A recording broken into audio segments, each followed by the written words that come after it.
don't celebrate worldly holidays because I'm a Christian.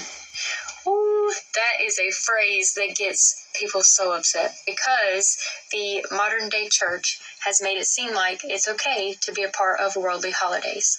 So much so that even churches are doing trunk or treats, allowing kids in costumes as witches and demons and ghosts and things like that into their church. But it's gotten so out of control that we deserve a letter from Paul. So let's explain how it is worldly versus godly. First of all, you're not going to find any of the holidays in the Bible. None of them. None of them are traditions, nor came from God to be celebrated. There are biblical feasts, in fact, that we don't do because we have adapted worldly pagan holidays instead. It's actually kind of crazy if you want to go in deep and you want to look at the timeline of the biblical feast. They line up with the timelines of the worldly holidays that were actual pagan holidays, and we still kept all the pagan traditions, but done away with the feast. So we've pretty much adapted pagan holidays as a church, as a nation.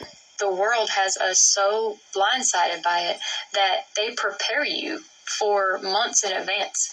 They start bringing out Christmas stuff in July, and you start buying it in anticipation for the next holiday. Because when you're living in the world and the worldly things, that's what you live for. The next holiday, the next big thing. When really none of it's for God anyway. Jesus wasn't even born on Christmas. Easter date is not the Passover when Jesus was actually crucified. All the facts are there for us. I've actually done a series on this, which some of you might know me from. I got a lot of people mad about it, but the facts are the facts, and you can look them up very quickly and find those out. What you do with those facts is where people get upset. It's because they don't want to be in error. They don't want to be wrong. But everybody else does it. How can it be wrong? It's because it's the broad path. When you want to get on the narrow one, it's going to be one that doesn't look like everyone else, where you might get hate or ridiculed for not participating in the worldly holidays. People get so mad. And that right there is an argument in itself. Why would someone else get mad that you weren't participating in something if it were right by God?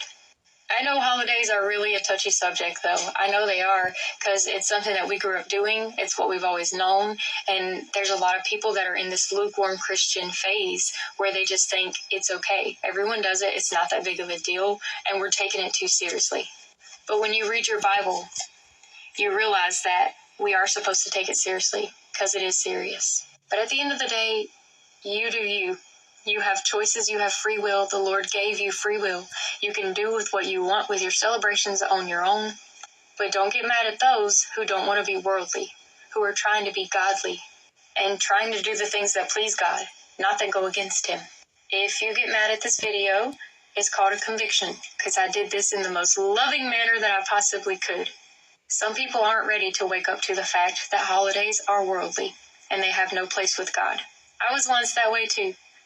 But then there's a whole nother group of people that are waking up right now, and they're realizing the error that we have been stuck in this generational sin, and they're ready to break free of it. If you want to say that it's celebration for Jesus' birthday for Christmas, then realize that Christmas has nothing to do with Jesus. He wasn't even born in that season. And if you think that Easter has anything to do with Jesus as well, just Google Yoster, the spring fertility goddess, and then look up the Passover.